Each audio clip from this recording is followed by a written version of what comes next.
road worker at motorista sa Vietnam natabunan ng mga bato at lupa. Ating alamin ang mga susunod na detalye mula sa balitang ibabahagi maya-maya.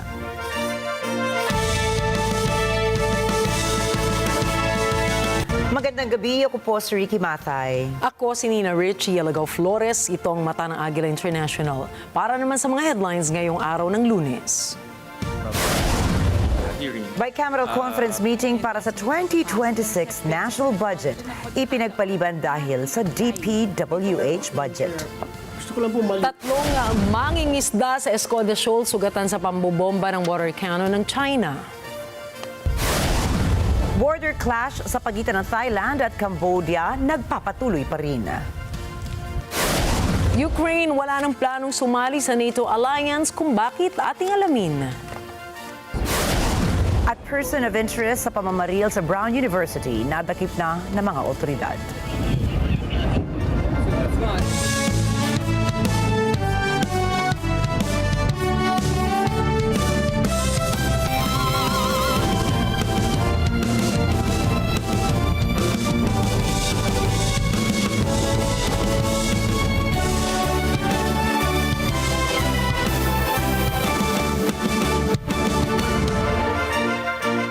Inanunsyo po ni Senate Committee on Finance Chairperson Sherwin Gatchalian na ipinagpaliban muna ang ikatlong bicameral conference meeting para sa 2026 national budget. Ito ay para bigyan daan ang mga dapat klaruhin at isaayos sa budget ng Department of Public Works and Highways o DPWH para sa susunod na taon. Ngayon, after the caucus, sabi namin, i-postpone muna yung BICAM today. Is-postpone muna yung BICAM today para ma-resolve itong issue with the House and also with DPWH. Ayon sa senador, naging issue sa budget ng DPWH ang pangamba ng kagawaran na hindi pwedeng i-apply ang adjustment factor na ginawa ng Senate panel sa BICAM dahil iba-iba ang sitwasyon sa mga proyekto. Iginit din ni Gatchalian na hindi nagkamali ang Senate panel sa computation ng budget ng DPWH. Anya, galing sa DPWH ang mga datos at mismong mga kinatawan pa ng ahensya ang pumunta sa Senado para makipagtulungan. Sa ngayon, bukas ang Senate panel na makipagtulungan sa DPWH upang malaman ang concern ng kagawaran sa mga bagay na hindi maipatupad sa kanilang proyekto. Makikipag-coordinate ako with DPWH kasi yung kanilang presentation kahapon, I need to understand that. Kailangan ko maintindihan talaga kung ano ba yung kanilang sinasabi na hindi ma-implement yung project. Of course, presentation yun ni Secretary Vince, almost 4 hours kami nandoon. But I need to understand sa kanila kung ano ba talaga yung sinasabi nilang hindi ma-implement na project. Aabot sa humigit kumulang 961.3 billion pesos ang inaprubahang budget ng bicameral panel ng Department of Education para sa susunod na taon. Ang bagong budget ay mas mataas kumpara sa orihinal na 874.5 billion pesos na alokasyon nito sa National Expenditure Program. Ito na rin ang maituturing na pinakamataas na budget sa kasaysayan ng bansa. Mula rito ay kinatuwa naman ni Education Secretary Sonny Angara ang pag-aproba sa budget ng kagawaran. Anya, ang pondo ng DepED ay magbibigay ng mas maraming suporta sa mga guro at mas maraming oportunidad para sa mga kabataan. Batay sa ulat ng Bicameral Conference Committee, 57.3 billion pesos ang ilalaan para sa Basic Education Facilities Program na siyang magpupondo naman sa pagpapatayo ng 40,000 mga bagong silid-aralan sa susunod na taon. Ibinaba ng International Monetary Fund o IMF ang kanilang pagtaya sa pagiging paglago ng ekonomiya ng Pilipinas para ngayong taon. Mula sa kanilang pagtaya na 5.4% economic growth noong October, ibinaba ito ng IMF sa average 5.1%. Ang desisyong pagtapya sa economic growth outlook ay kasunod ng paghina ng performance ng kalakalan at iba pang usaping pananalapi ng bansa nitong Oktubre. Ang nasabing outlook ay mas mababa sa unang forecast na nirehistro sa 5.5 hanggang 6.5% ang GDP ng Pilipinas ngayong 2025. Naniniwala ang IMF na dahil sa kawalan ng katiyakan sa mga panuntunan sa kalakalan, umano'y korupsyon at geopolitical tension kung bakit nagdududa sila na makakamit ng Pilipinas ang paglago ng ekonomiya nito. Nakadagdag pa sa alinlangan ng IMF ang mga investigasyon ng pamahalaan sa mga umano'y paglustay sa public works na mismong si Pangulong Ferdinand Marcos Jr. ang nagbulgar na 20% ng kabuuang 545 billion peso budget para sa flood control projects ay naibulsa ng 15 contractors. 3 mangingisda ang sugatan matapos silang bombahin ng water cannon ng Chinese forces sa Escoda Shoal sa West Philippine Sea.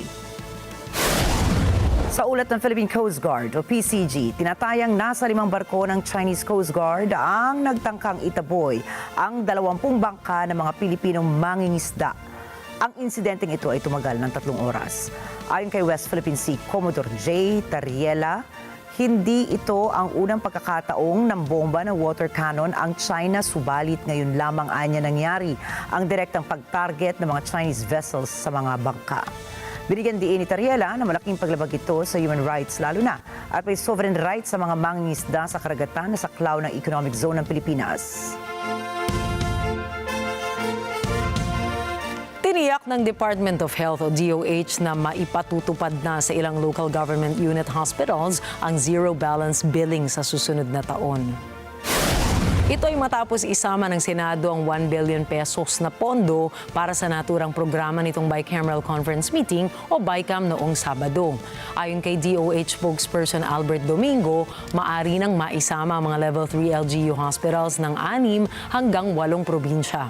Ilan sa mga ito ay LGU Hospital sa Sarangani, Laguna, Aklan at Benguet at maaari ring maisama ang Pampanga, Bataan at Quezon.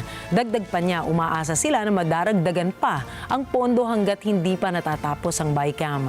Ang zero billing balance ay makukuha ng pasyente kapag na-admit sila sa Basic Accommodation Award upang sagutin ng PhilHealth ang 100% ng kanilang gastusin.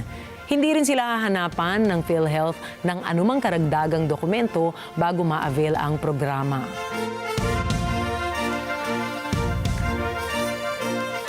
Hindi pa po makumpirma ng Department of Foreign Affairs o DFA kung totoong nasa Portugal si dating BICOL Representative Zaldico.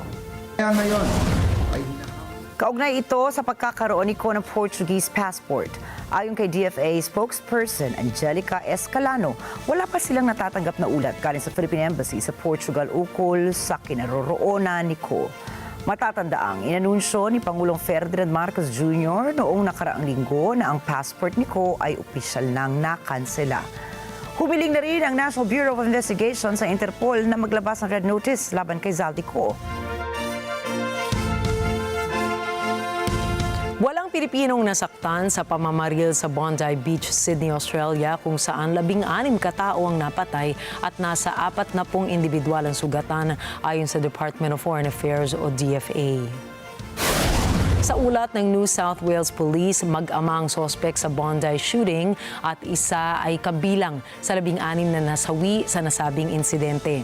Sa investigasyon ng otoridad, patay ang sospek na tatay habang kritikal ang kalagayan ng anak nito. Pinuntahan na ng mga otoridad ang mga tirahan ng mga may kaugnayan sa mag-amang sospek. Sa ngayon, patuloy ang pakikipag-ugnayan ng DFA sa Australian authorities sa pamamagitan ng Philippine Consulate General sa Sydney para i-monitor ang patuloy na sitwasyon sa Bondi. Asahan na ng mga motorista ang baryang dagdag bawal sa presyo ng mga produktong petrolyo. Sa inilabas na advisory ng mga kumpanya ng langis, kanilang daragdagan ng 20 sentimos ang presyo kada litro ng gasolina, habang 20 sentimos naman ang rollback sa presyo ng diesel at kerosene o gas. Una nang sinabi ng Department of Energy na epekto ng 2% ang pagbaba sa presyo ng produktong petrolyo sa world market at ang pagbalik ng produksyon ng oil fields ng Iraq ang bagong paggalaw sa presyuhan ng langis. Susunod, border clash ng Cambodia at Thailand nagpapatuloy pa rin. Hindi bababa sa 15 katao patay sa pamamaril sa Bondi Beach. Ukraine hindi na umaasang makasasali sa NATO. Yan at iba pang mga balita sa pagbabalik ng Mata ng Agila International.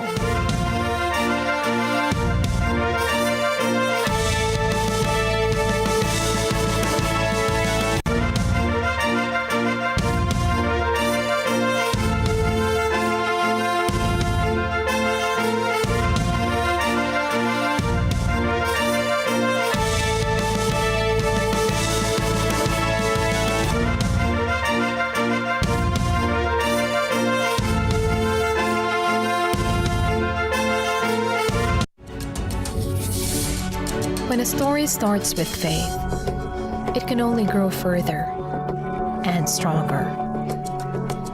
As time passes by, we learn about your story. In an institution of exceptional healthcare, with genuine Christian compassion, we care about you. With a safe, secured, and sanitized environment, accompanied by a team of trusted healthcare professionals, we are built this way to serve you better. By providing affordable health services to general population, we want what's best for you. Because at New Era General Hospital, everyone matters.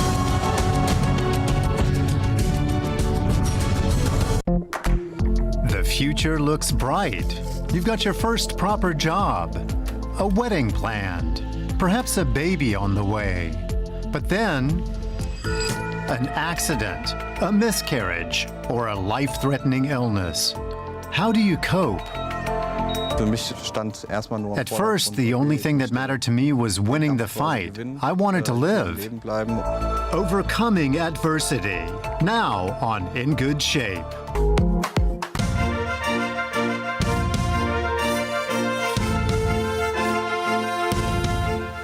Hinatulan ng Hong Kong High Court ang negosyanteng si Jimmy Lai ng 1 count of conspiracy to publish seditious publications at 2 counts naman of conspiracy to foreign collusion. Ayon sa korte, mastermind si Lai sa pagbuo ng conspiracies upang pabagsakin ang Chinese government. Ginamit ng 78 anyos at UK citizen na si Lai ang dati nitong newspaper company na Apple Daily upang manghikayat sa ibang bansa na kontrahin ang Hong Kong at China. Nahaharap ngayon si Lai sa 10 taong pagkakakulong dahil sa iba pang kaso at maaaring umabot sa habang buhay na pagkakabilanggo ang sentensya nito. Makatarungan naman para kay Hong Kong Chief Executive John Lee ang naging pasya ng korte. 黎智英長期利用旗下媒體《蘋果日報》，肆意製造社會矛盾，挑撥社會對立，煽動仇恨，美化暴力，公然乞求外國制裁中國、制裁香港特區，招引外部干預。黎智英損害國家根本利益同香港市民福祉，其行可恥，其心歹毒。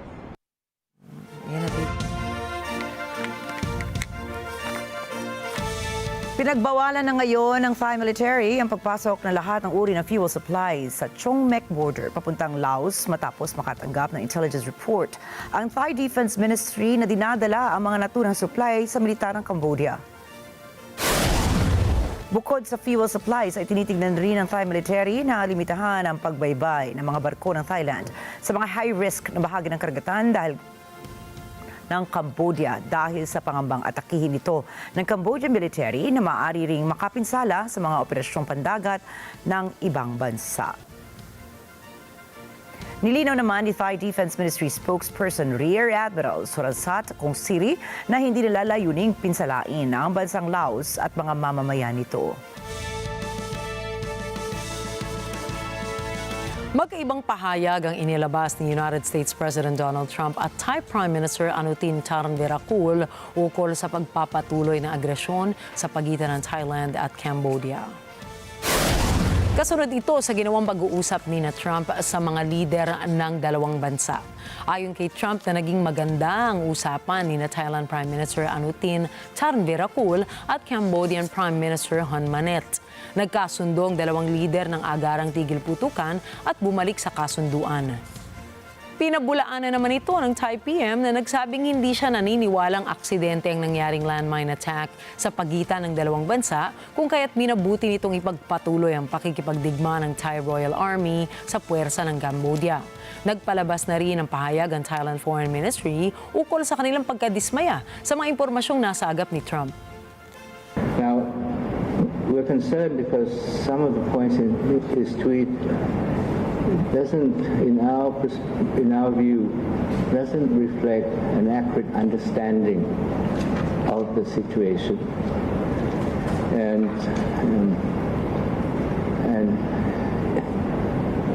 some of the points are inconsistent with the facts. Perhaps President Trump, the source of information, had deliberately distorted the facts. President Trump, in his phone conversation with the Prime Minister, and also in his tweet, described the landmine incidents, 7 of them so far, I remind you, as roadside bombings or accident. Now, these incidents are definitely not accidents. They're the result of new mines planted by the Cambodian side. It's not just one incident, it's 7 incidents, and Thai soldiers have been severely wounded. We regret and we're disappointed that some of the points made by President Trump has bearing upon the feeling of the Thai people, Thailand, because we consider ourselves, we are proud, in fact, and to be the oldest treaty ally of the United States in the region. Inakusahan naman ni Cambodian Prime Minister Hun Manet ang Thailand na patuloy na nagpapabagsak ng bomba sa kanilang teritoryo. Inirekomenda pa niya sa Amerika at Malaysia bilang pinuno ng ASEAN na gamitin ang kanilang information gathering capabilities para beripikahin kung sino ang unang tunay na nagkasala sa naturang insidente. Git din ito nahanda naman ang kanyang bansa na makipag-ugnayan upang makamit ang mapayapang solusyon sa hidwaan nila ng Thailand. 16 katao ang nasawi, kabilang ang isa sa mag-amang suspect sa pamamaril sa isang Jewish community event sa Bondi Beach, Sydney, Australia. Ayon sa mga otoridad, isa itong kaso ng targeted anti-Semitic attack laban sa mga Australian Jews. Namatay ang 50-year-old na suspect habang kritikal ang kondisyon ng anak nito. Patuloy namang iniimbestigahan pa kung may ikatlong gunman na sangkot sa insidente. Umabot na po sa 42 na katao ang sugatan, kabilang ang 2 pulis at ang lahat ay kasalukuyang nagpapagaling sa ospital. Sinabi ng mga saksi na tumagal ng halos 10 minuto ang putukan na nagdulot ng matinding panic sa humigit kumulang 1,000 na kataong dumalo sa pagtitipon sa sikat na beach. Lumalabas sa investigasyon na ang mga suspect ay mag-ama na edad 50 at 24. Mariin namang kinundinan ni Australian Prime Minister Anthony Albanese ang nasabing pamamaril. What we saw yesterday was an act of pure evil, an act of terror, an act of anti-Semitism, an attack on the first day of Hanukkah targeted at the Jewish community. A dark day in Australia's history on what should have been a day of light. Nanawagan naman sa Israeli Prime Minister Netanyahu na labanan ng bawat gobyerno sa mundo ang lumalalang mga kaso ng anti-Semitism. Anti-Semitism is a cancer. It spreads when leaders stay silent. It retreats when leaders act. I call upon you to replace weakness with action, appeasement with resolve. Instead, Prime Minister, you replaced weakness with weakness, and appeasement with more appeasement. Your government did nothing to stop the spread of anti-Semitism in Australia. Inanunsyo ng Ukrainian President Volodymyr Zelensky na isinantabi ng Kiev ang ambisyon nitong maging miyembro ng NATO bilang bahagi ng pagsisikap sa mga bagong negosasyon. Binigyang diin ni Zelensky na hindi isusuko ng Ukraine ang dignidad at mga teritoryo nito at kinakailangan ng Kiev ang matibay na garantiya na magsisilbing depensa laban sa Russia. Layunin ng hakbang na ito na palakasin ang tsansa ng makabuluhang peace deal habang nagpapatuloy ang labanan sa pagitan ng Russia at Ukraine. Mariin namang kinundena ng Kremlin ang pahayag ni NATO Secretary General Mark Rutte na dapat paghandaan ng alyansa ang posibilidad ng digmaan laban sa Russia. Ipinahayag ng Moscow na irresponsable at mapanganib ang ganitong pananalita dahil pinapalala nito ang tensyon at binabaliwala ang mga nangyari noong World War II. We are Russia's next target. And we are already in harm's way. When I became NATO Secretary General last year, I warned that what is happening in Ukraine could happen to allied countries too. That we had to shift to a wartime mindset. We need to be ready. Because at the end of this first quarter of the 21st century, conflicts are no longer fought at arm's length. Conflict is at our door. Russia has brought war back to Europe, and we must be prepared for the scale of war our grandparents and great-grandparents endured. Iginiit naman ng Kremlin na hindi nagbabalak ang Russia na umatake sa NATO at sinisisi nito ang lumalawak na pangamba sa mga kaanib nitong bansa ukol sa kanilang seguridad. Binigyan linaw naman ni European Union Policy Chief Kaja Kallas ang kahalagahan ng pagsali sa NATO at ang mapanganib na epekto ng pagsakop ng Russia sa rehiyon ng Donbas ng Ukraine. What we have to keep in mind is that why countries want to be in NATO is because they don't want Russia to invade them, to attack them. And that's why, Sweden and Finland joined NATO. That's why the Baltic states joined NATO, to have this defense umbrella, really. We have to understand that Donbas is not Putin's endgame. If it gets Donbas, then the fortress is down, and then they definitely move on with taking the whole of Ukraine.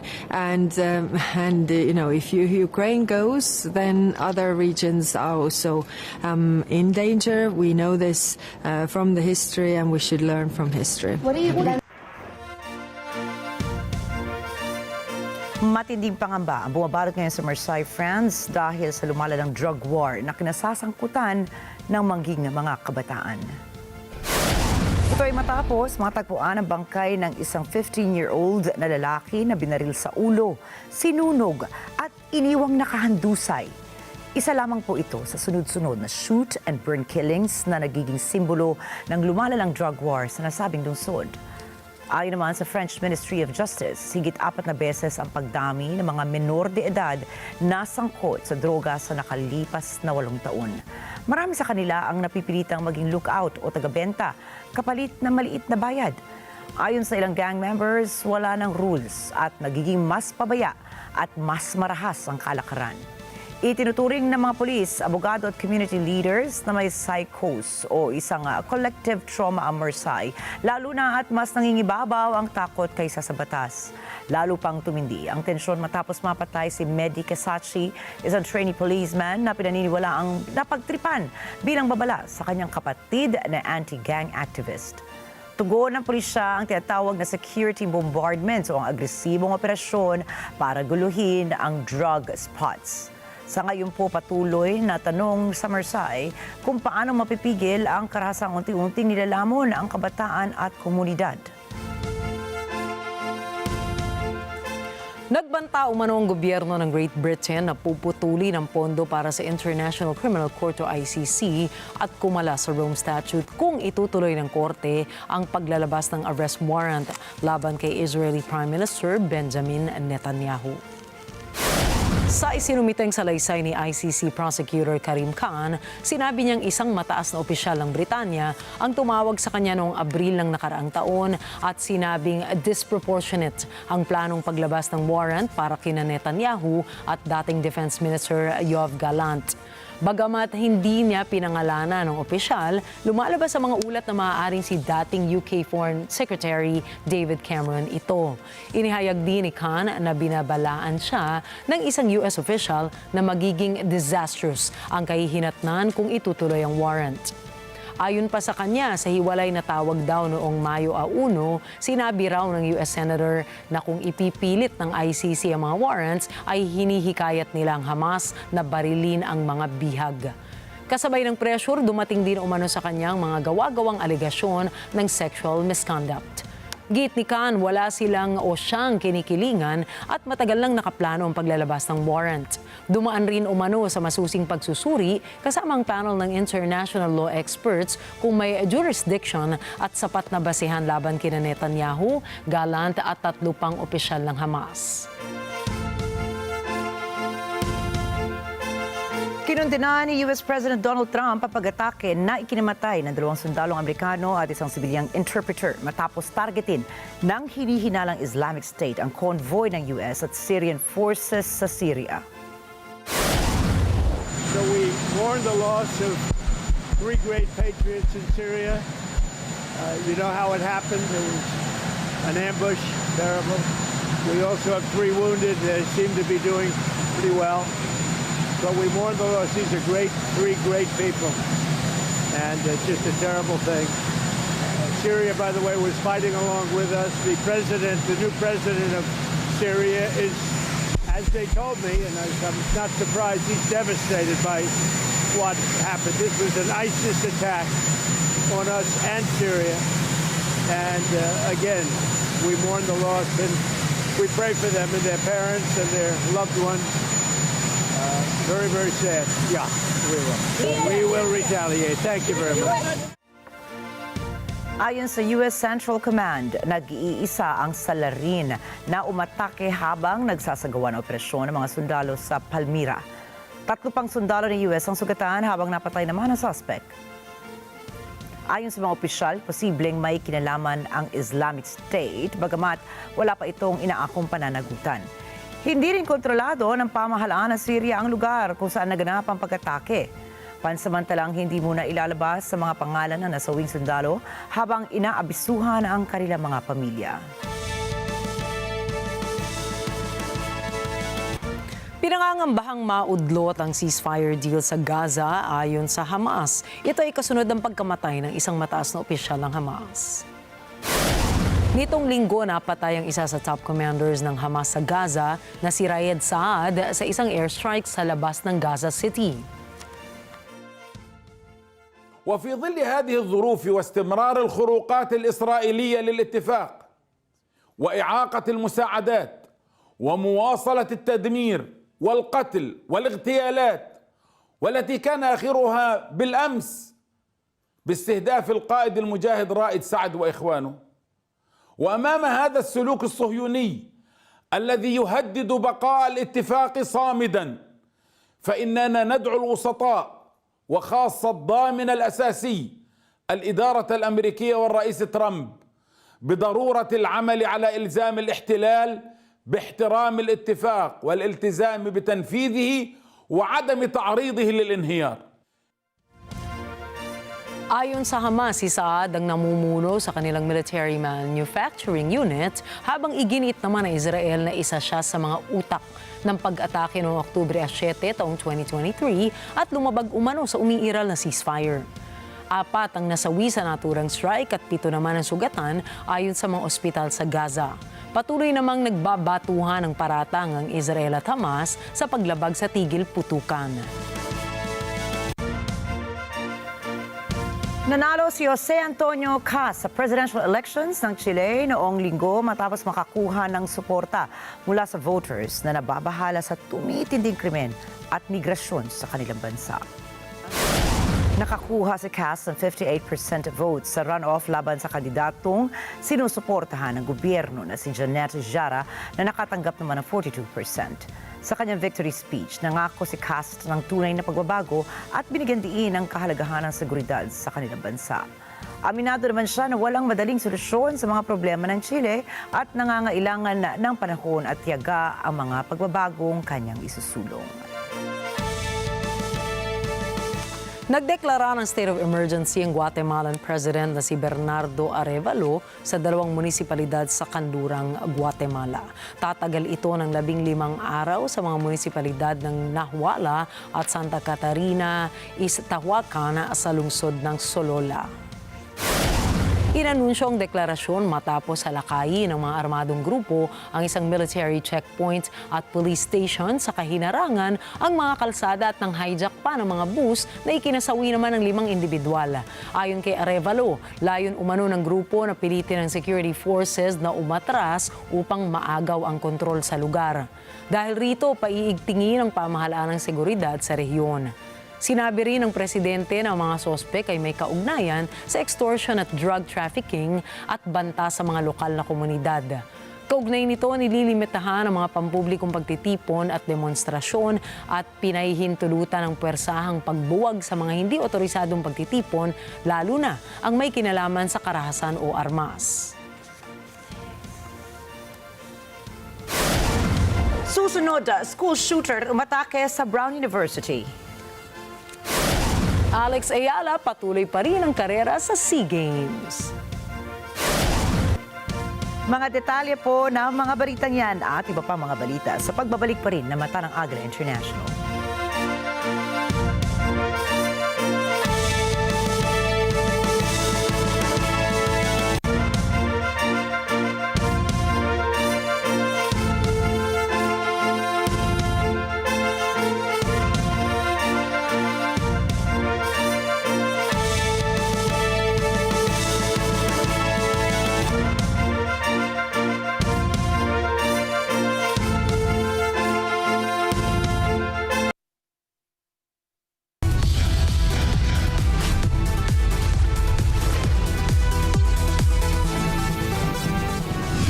Kasulukuyang henerasyon, marami na ang nag-viral.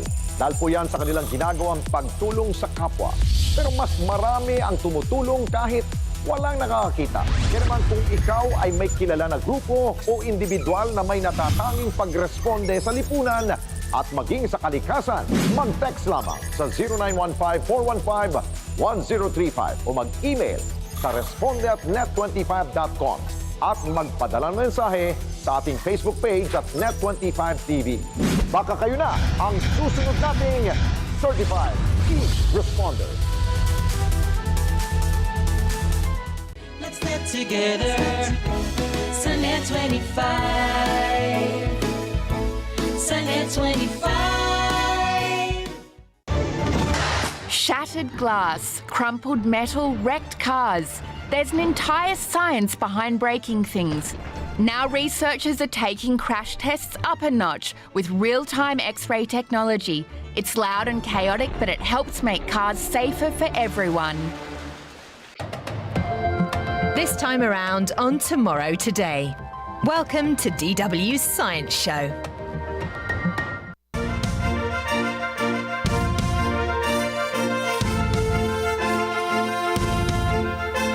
Tatlong katao ang nasawi matapos matabunan ng mga bato at lupa sa National Highway No. 6 sa Mai Chau Commune sa Vietnam.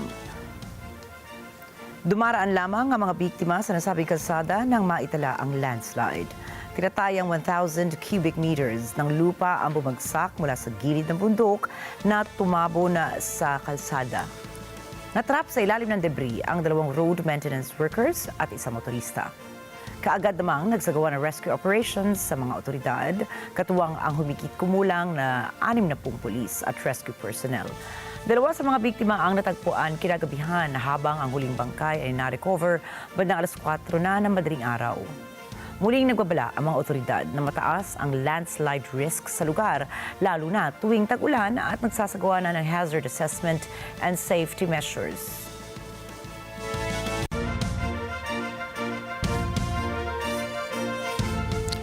Halos-lunos ang sinapit sa road accident ng 87 anyos na lolo sa Peru.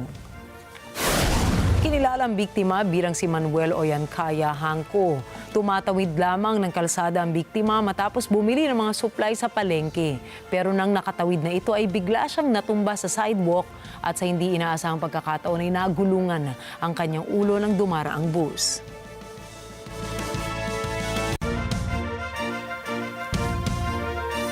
Hindi na nakaligtas ang lalaking ito sa Costa Rica matapos salpukin ng humaharurot na kotse.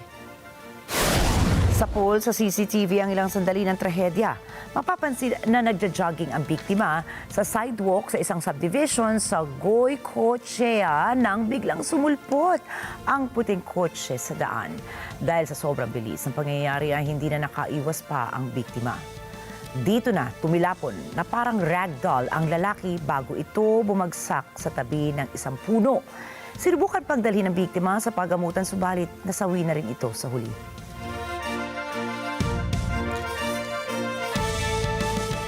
Dalawang katao ang patay, 9 ang sugatan sa pamamaril sa Brown University sa northwestern U.S. city ng Providence, Rhode Island. Nangyari ang trahedya habang year-end final exams sa Ivy League School. Si Laurel Montajes para sa detalye ng balitang yan. Nakapalibot pa rin ang crime scene tape sa engineering building ng Brown University sa Providence, Rhode Island. Tinatapos ng mga pulis ang kanilang investigasyon.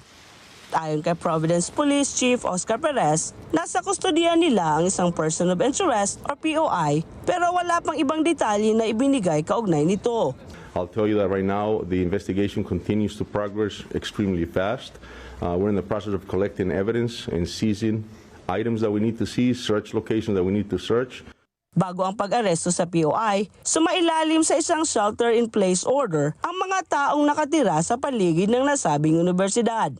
Naglatag ng dragnet ang mga otoridad para mahuli ang gunman. Sa X, sinabi ni FBI Director Kash Patel na natagpuan nila ang POI sa bayan ng Coventry, 30 minutong biyahe mula sa Brown campus. Aniya, isang FBI team na nakatutok sa cellular data analysis ang gumamit ng geolocation information para matunto ng suspect. Isang himpilan ang kumilala sa lalaki na si 24-year-old Benjamin Erickson na dating residente ng Wisconsin. Ayon sa report, nagsilbing infantryman sa US Army ng 3 taon si Erickson bago na-discharge noong November 2024. Nagsimula ang pamamaril bandang alas 4 ng hapon noong Sabado sa isang classroom sa Engineering and Physics Building ng Universidad kung saan nag-i-examine ng mga estudyante. Niyanig ng insidente ang komunidad sa universidad. Kinansila ang iba pang exams at mga klase hanggang sa katapusan ng taon. Ayon sa Gun Violence Archive, ang mass shooting na ito ay pinakabago sa halos 400 pamamaril sa bansa ngayong taon. Pero ayon kay Brown University undergraduate Zoe Wiseman, hindi na siya nagulat sa insidente. I'm shocked, but I'm not surprised. And I think that that's probably a sentiment that a lot of students also have here. It's like, obviously you never expect it to actually happen, but it's not surprising because we see how often it happens. Matapos ang trahedya, nagsulputan ng mga pag-alala sa mga namatay sa iba't ibang bahagi ng campus. Aksyon laban sa gun violence ang hiling ni computer science student Edward Way. I think absolutely this is a huge wake-up call for everybody that has been affected and just everybody in the country in general. I think gun violence is a huge issue, and this is truly so tragic that we're seeing these events happen over and over again. Ang Brown ay isa sa pinakamatandang universidad sa US. Sa ngayon, balot ng snow, tahimik ang campus nito. Pinatahimik ng putok ng baril, bunsod na naman ng mass shooting. Laurel Montajes para sa Mata ng Agila International. Trusted, connected, on point. Kontra sa core values ng pangunahing peace umbrella group ng Norway ang pananaw ni Nobel Peace Prize laureate Maria Corina Machado. Dahilan kung bakit tumangging pangunahan ng konseho ang Nobel Torchlight Procession ngayong taon. Si Cherry Cabiad para sa report. Maugong lalong napagtanggi. Yan ang resulta ng botohang isinagawa ng Norwegian Peace Council tungkol sa kung mangho-host pa sila ng Noble Torchlight Procession ngayong taon. Hindi man unanimous ang boto, ipinaliwanag ni Executive Director Charlie Doherty ang posisyon ng mayorya ng 17 member organizations nila na kumakatawan sa 15,000 mga tao. Hindi anya sila sumasang-ayon sa opinyon ni Machado tungkol sa foreign interventions. It seems that most of our members feel that the winner this year, well, we know it's been documented that she is not interested in dialogue with the current regime in Venezuela, and she has also been very clear that she is not against foreign intervention in order to change regimes in Venezuela. And the Norwegian Peace Council, we're an idealistic peace organization, and so for us, her opinions we don't support them, and we don't agree with them. Nang tanungin si Machado kung sang-ayon siya sa isang US invasion ng Venezuela, sinabi niyang susuportahan niya ito. Nanalo si Machado ng Nobel Peace Prize noong Oktubre at hinandog ang bahagi ng karangalan kay US President Donald Trump na hayagang sinabing deserve niya ang award. Kadalasan ang nasabing konseho ang nag-oorganisa ng taunang marcha bilang suporta sa Nobel Peace Prize winner. Pero may mga pagkakataong tinatanggihan nila ang nakasanayang tradisyon. It's not the first time that we've chosen not to do the procession. The last time was in 2012 when the European Union won the Peace Prize. There have also been other times, for example, 2009 with Barack Obama, and way back in the 70s when Henry Kissinger won. Nilinaw ni Doherty na bagaman hindi nila ito pangungunahan, hindi ibig sabihin ay hindi ito matutuloy. I think it's also important to note that we didn't, that the Peace Prize, some people have assumed that when we said we weren't going to arrange it, that it wouldn't be arranged, that we were somehow blocking it from happening. That's not true. It happened. It was instead organized by another organization called the Norwegian Venezuelan Justice Alliance. And we've had communication with them, and we've had no communication with the Nobel Peace Center. And so we're strong supporters of the Nobel Peace Prize, and we look forward to working with them again in the future. Taong 1954 nang unang isinagawa ang torch procession para ipagdiwang ang Peace Prize winner. Cherry May Cabiat para sa mata ng Agila International, trusted, connected, on point.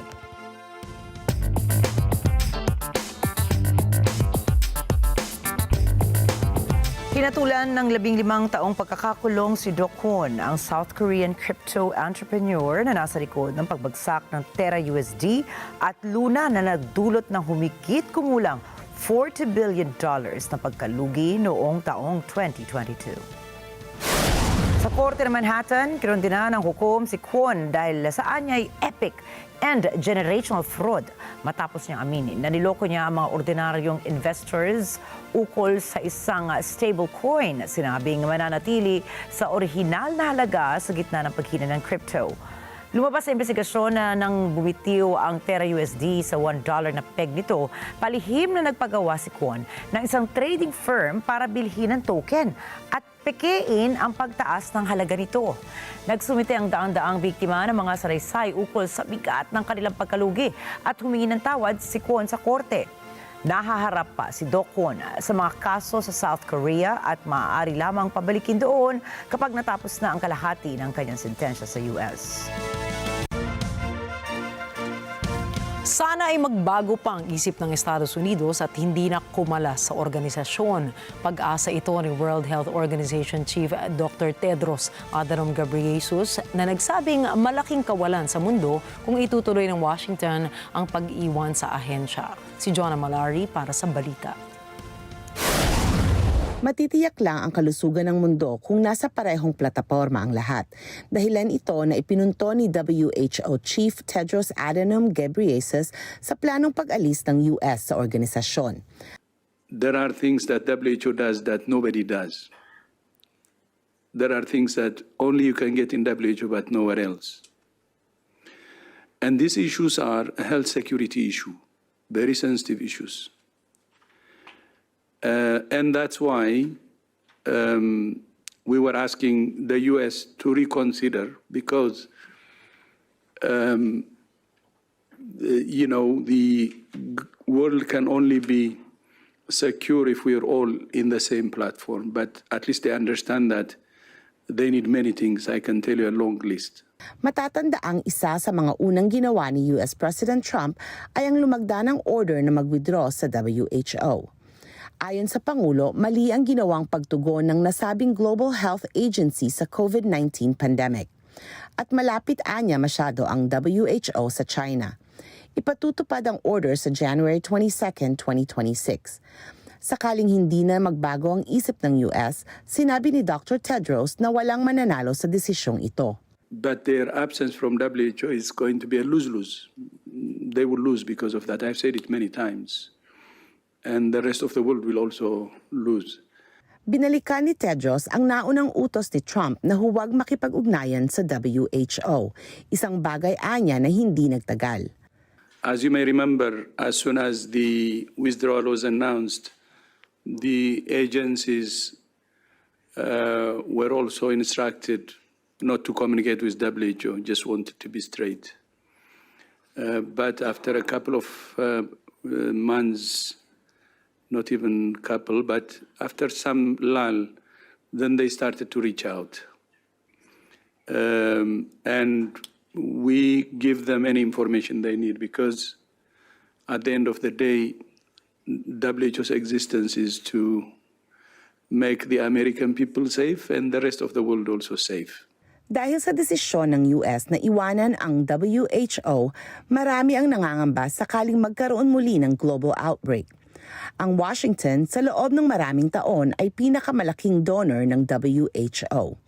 Umayon si Dr. Tedros na dapat bawasan ng US ang donasyon nito para maitama ang labis na pagdepende ng ahensya sa iisang donor. John Malari para sa mata ng Agila International, Trusted, Connected, On Point.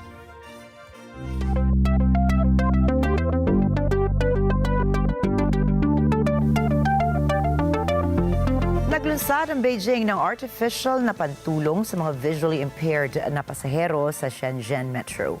Kilalanin po ang experimental AI-powered robotic guide dog. Ayon sa pamunuan ng Shenzhen Metro, malaki ang may tutulong ito sa mga may kapansanan na bumabiyahe sa tren.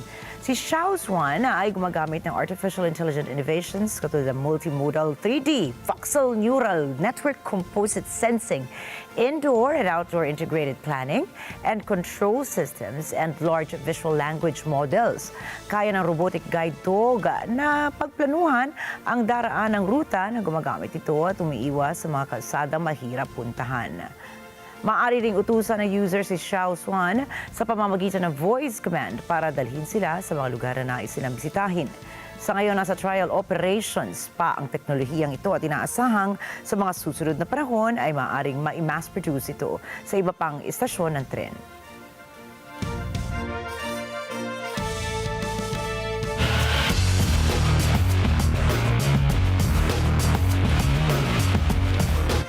At magpapatuloy sa semifinals ang ating Filipina phenom na si Alex Ayala nang magwagi sa women's singles sa tennis ng 33rd Southeast Asian Games kontra kay Malaysian contender Shihomi Leong. Bilang top seed at pinakamataas na rank sa torneo, agad kinontrol ni Ayala ang takbo ng laro at hindi pinahintulutan ng mas batang kalaban na makahanap ng momentum. Mula sa kanyang consistency, lakas ng baseline game at karanasan sa international competition, tinapos ni Ayala ang laban sa dalawang sets na may final scores na 6-3 at 6-1. Samantala, sa basketball naman, nakamit ng Gilas Pilipinas 5v5 men's ang back-to-back wins ng talunin ng pambato ng Malaysia at Vietnam. Tinambakan ng Gilas ang Malaysia ng 27 points habang 11 points naman ang lamang nito kontra Vietnam. Nagdomina rin ang Gilas Pilipinas Women's nang mag-uwi ng isa ring back-to-back win laban sa koponan ng Singapore at Malaysia. Magpapatuloy ang laban ng ating dalawang koponan sa men's at women's semifinals ng 5v5 basketball. At ayon naman po sa bagong datos, nakasungkit na ng 25 gold ang ating pambansang koponan kasabay ng 36 na silver at 80 naman na bronze medals para sa kabuuang 141 medals.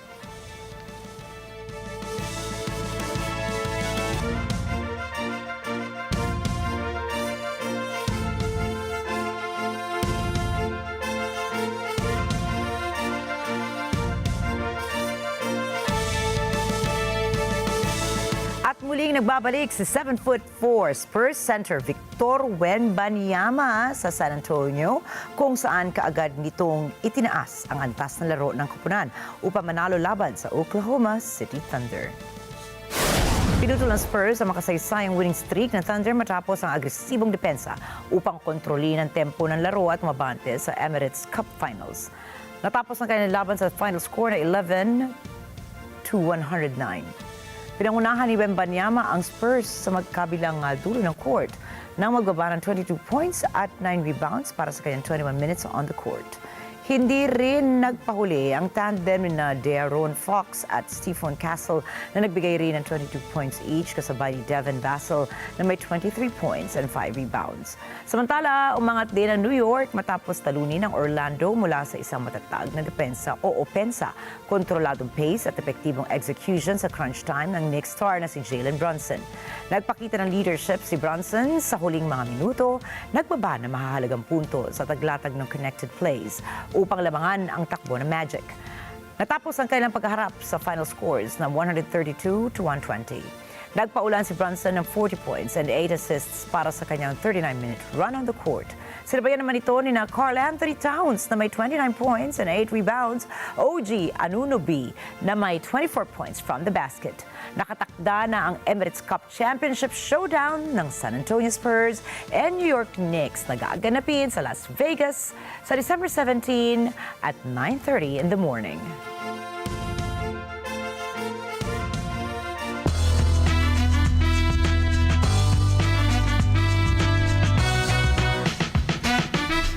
Tinapos si John Cena ang kanyang mahigit 2 dekadang karera sa WWE nang mag-tap out sa kanyang huling laban sa Saturday night's main event na ginanap sa Washington, D.C. Tahimik siyang nagpaalam sa gitna ng ring at iniwan ang kanyang signature wristbands at sapatos, isang malinaw na simbolo ng pamamaalam at tuloy ang pagrehubog sa kasaysayan ng wrestling. Natagpo ang patay ang direktor at aktor na si Rob Reiner at ang kanyang asawa na si Michelle Reiner sa kanilang bahay sa Los Angeles, California. Ayon sa mga otoridad, namatay sa pananaksak ang mag-asawang biktima. Isang kapamilya ng mga biktima ang kasalukuyang kinakausap ng mga otoridad kaugnay ng nasabing insidente. Patuloy pa rin po ang investigasyon bagaman limitado pa ang impormasyong inilalabas ng pulisya. Si Rob Reiner ay isa sa pinakakilalang filmmakers sa Hollywood na nag-direct ng mga iconic films katulad ng This is Spinal Tap, A Few Good Men, When Harry Met Sally at The Princess Bride.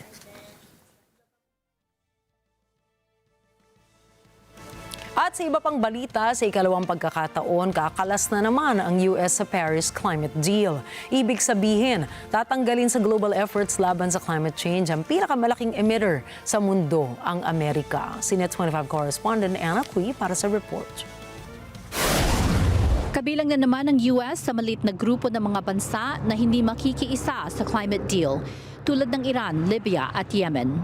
Hindi binago ng administrasyon ni Pangulong Donald Trump ang desisyon nitong iwanan ang Paris Agreement na magsisimula sa darating na 20 ng Enero ng bagong taon. The United States will withdraw from the Paris Climate Accord. Ang Paris Agreement ay pinakamalaking international pact na laban sa mga epekto ng climate change. Layo nitong bawasan ang global emissions at limitahan ang global warming sa 1.5 degrees Celsius o 2.7 degrees Fahrenheit sa taas ng pre-industrial levels. Ito ay para maiwasan ang pinakamasamang epekto ng climate emergency. Pero noong 2024, lampas 1.5 degrees Celsius ang warming na naglagay sa nasabing taon bilang pinakamainit na naitala. At sa usaping average climate warming na itinala ng ilang dekada, ang mundo ngayon ay 1.3 degrees Celsius na mas mainit at papunta na sa hindi bababa ng 2.7 degrees Celsius ngayong siglo. Ito ay batay sa kalagayan ng pangakong tulong ng mga bansa. Ayon kay climate legal expert Christina Voigt, hindi magandang senyales na iiwan ng US ang nasabing kasunduan. Ito pa naman ang ikalawang pinakamalalang polluter ng mundo, susunod sa China at bago ang Russia. What is different now from, for example, 2016 is that we are looking at overshooting 1.5 degrees. That is becoming very, very likely. The hope back in 2016 was that we will be able to keep warming to 1.5 degrees. Now we look at overshoot, which of course brings to the forefront that much more ambitious global action on climate change is needed. And here, having the biggest economy, the second biggest polluter, pulling out of Paris, pulling out of that collective agreement that we have is a very negative signal, and it may carry over to other states who also have a significant responsibility then also to say, well, if the US isn't committing, we will also do less or less ambitious action. So there is a danger that this could have a spiraling effect on the ambition that other parties would put forward. Gayun din, hindi lamang ang pag-atras ng US ang nagsasapanganib sa layunin ng climate deal, kundi pati mga polisiya ngayon ng Washington ukol sa klima. We already know that we're not going to stay within 1.5 degrees, and by some calculations, we're already past it.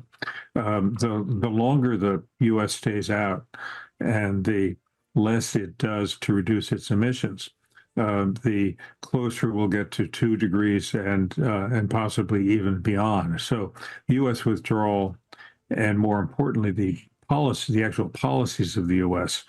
further jeopardize the achievement of the Paris Agreement's temperature goals. Lipas ang isang taon nang inanunsyo ng Trump administration ang pag-exit sa Paris Agreement. Tuloy na nga ang pagpapatubad nito sa January 20. Pero maaari pa ring sumali uli ang susunod na administrasyon gamit ang executive order tulad ng ginawa ni dating Pangulong Joe Biden. Ana Cui, Las Vegas, Nevada, para sa mata ng Agila International, trusted, connected, on point. Pumarada ang mga aso suot ang mga korona at kapa sa ikapitong edisyon ng Lagos Dogs Carnival. Ipinagdiwang ng pet owners ang kanilang four-legged companions sa isang palabas na ayon sa organizers ay sumasalamin sa tumataas na halaga ng pagkakaroon ng alagang hayop sa Nigeria. Thomas I. Likeness for the report. It's a dog's life, and life for these pampered canines, well, it just couldn't get any better. On Saturday, dog lovers in Nigeria brought their canine companions to the Furry Kings and Queens event. Held in the Nigerian capital of Lagos, these pampered pooches strutted down runways wearing a range of garments, from traditional Yoruba caps called fila to elaborate crowns. Carnival organizer Jackie Itamogo says economics had a lot to do with this year's theme of royalty. Taking care of dogs have become especially expensive. So you see, we're calling them kings and queens. That's because of how much we now spend on them. They are basically the kings and queens. They rule the house. They even get more money allocated to them than humans. So we decided, okay, let's do furry kings and queens to celebrate these royalties that we call pets. The show attracted a wide variety of breeds, Bordeaux dogs, pit bulls, Pomeranians, you name it. Business coach Elizabeth Nande says, well, you know, this outing was a good time for not only her, but her dog. I am happy that my dog gets to socialize. I hardly get him to socialize with any, come out, except it's just me and him walking. So I'm happy that he gets to see other dogs. I'm happy that I get to see other dogs. And the costumes? Owners spared no expense dressing up their hounds to compete for titles including the Duchess of Cambridge, King of the South, and of course the coveted Dog of the Year award. Organizers plan to expand next year's edition with the goal of breaking the Guinness World Record for the largest gathering of dogs at a single event. And that will be something to bark about. Thomas I. Likeness, Matanang Agila International. Trusted, connected, on point. At narito po kami para maghatid ng balita saan mang dako ng mundo. Magandang gabi, ako po muli si Ricky Matay. Ako si Nina Richie Alagaw Flores. Ito po ang Mata ng Agila International, Trusted, Connected, on Point.